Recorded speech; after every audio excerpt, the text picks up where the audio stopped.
Olá pessoal, sejam bem-vindos ao No Limite da Imaginação. Esse é um programa que conta histórias sobrenaturais que aconteceram e acontecem pelo Brasil de uma maneira direta e sem sensacionalismo. Meu nome é Johnny Madri e a partir de agora vocês ficam no limite da imaginação. Hoje nós vamos contar a história do Corpo Seco. A origem da lenda do Corpo Seco é bastante incerta, mas é quase consenso entre os estudiosos do nosso folclore que ela surgiu na Europa e foi trazida para o Brasil pelos nossos colonizadores portugueses. E então foi se adaptando e se moldando às características culturais do nosso país. As influências que construíram a narrativa vêm dos conhecidos mortos-vivos, que já eram populares na Europa, especialmente entre os cristãos, já que fantasmas e criaturas que não eram bem-vindas ao céu nem ao inferno faziam parte do imaginário popular à época.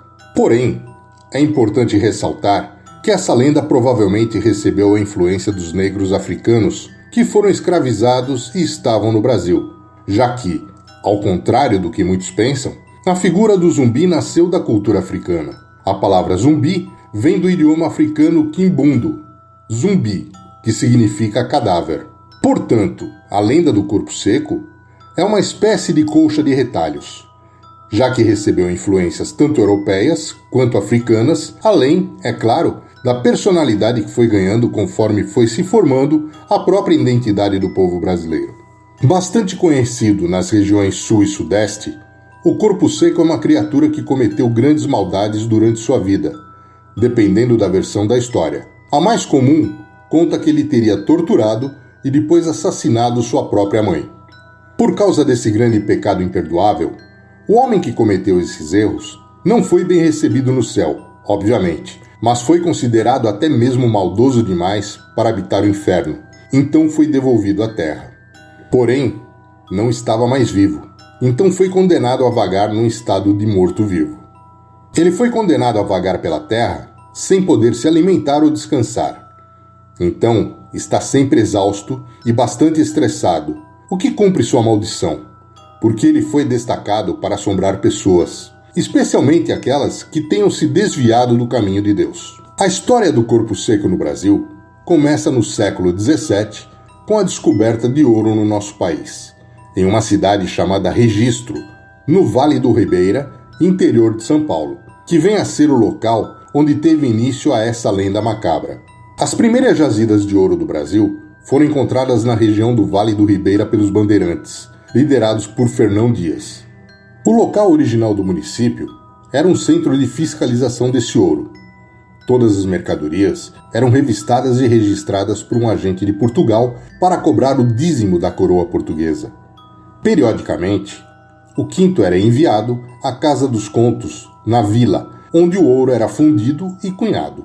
O povoado acabou virando um porto de registro de ouro, cresceu, desenvolveu-se e passou a ser conhecido em 1934 como Distrito de Paz de Registro e em 1945 oficialmente tornou-se município de Registro.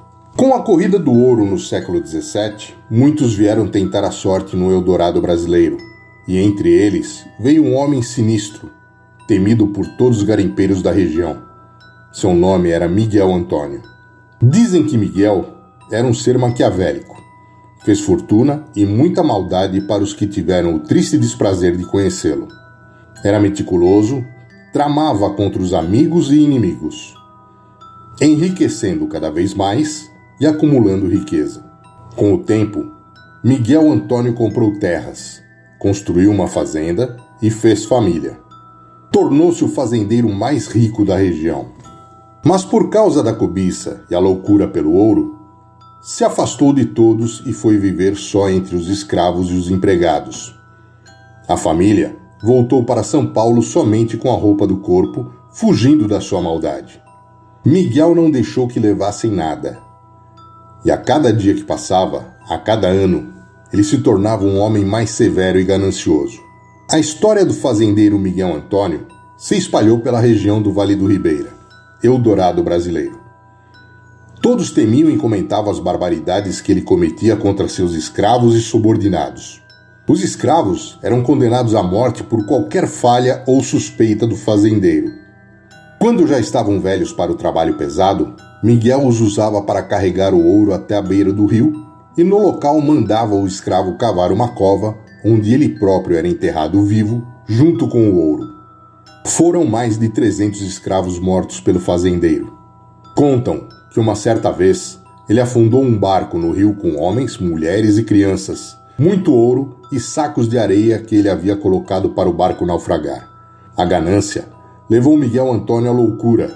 Ele não tinha mais como guardar o ouro, e então o escondia em suas terras e matava todos que sabiam.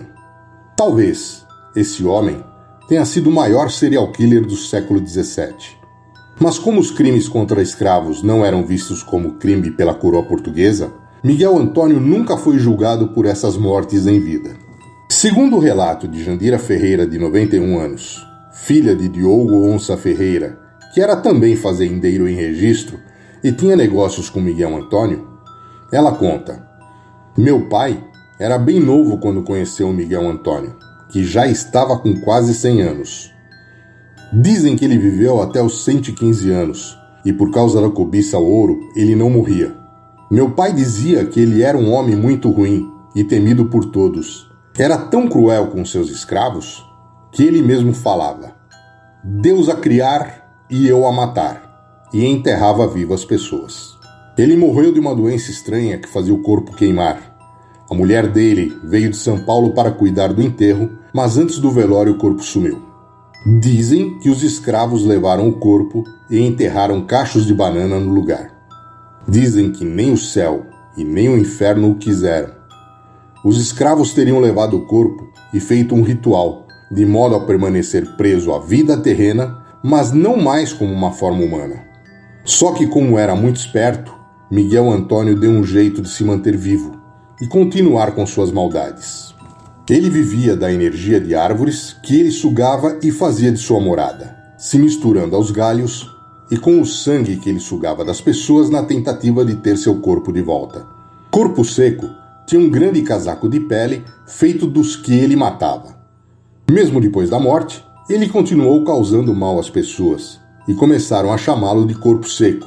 Assim contavam os mais velhos da cidade de registro. A lenda de Corpo Seco e suas aparições foram contadas tantas vezes e passadas de geração em geração que vários lugares têm o seu próprio Corpo Seco. Há relato de aparições nos estados do Paraná, Amapá, Amazonas, Minas Gerais, Goiás, no Nordeste brasileiro e em alguns países africanos de língua portuguesa. A história ganhou o mundo e foi se transformando de região para região. Em Minas Gerais, há uma variação desta lenda, onde conta-se que Corpo Seco, depois de ser repelido pela terra várias vezes, é levado por bombeiros a uma caverna em uma serra, que quem passa a noite pela estrada de terra, que margeia a Serra do Corpo Seco, consegue ouvir os gritos do ser amaldiçoado ecoando dentro da caverna. Em Goiás, que o Corpo Seco era um menino que não obedecia à mãe e foi amaldiçoado vagando pela terra sem alma. E se tocar no tronco da árvore, ela pode secar e apodrecer. A cada pessoa que passa perto dele, ele dá um abraço de morte, com suas unhas compridas, esmagando a pessoa. Abraça achando que é sua mãe. Até hoje, há o dito popular: quem bate na mãe, fica com a mão seca. Ninguém nunca imaginaria que as maldades cometidas pelo fazendeiro Miguel Antônio se perpetuariam em histórias e relatos de terror depois de tanto tempo, tantos lugares e que virasse uma lenda no imaginário popular. O tempo não esqueceu a dor e o sofrimento de tantos que perderam a vida nas mãos desse homem maquiavélico, que dizem que ele ainda vive vagando pela terra, assombrando e praticando suas maldades. Lendo ou não, o que se sabe é que os avistamentos do Corpo Seco estão cada vez mais em evidência, principalmente em várias cidades do interior de São Paulo. E frequentemente nos deparamos com narrativas de pessoas do campo que tenham visto essa criatura. Quero agradecer a companhia de vocês comigo em mais uma história sobrenatural que se passou e se passa no Brasil. Espero que tenham gostado. Por favor, deixe seu like, seu joinha e toquem no sininho. Daqui 15 dias, estarei de volta com mais uma história sobrenatural aqui no Limite da Imaginação. Até mais!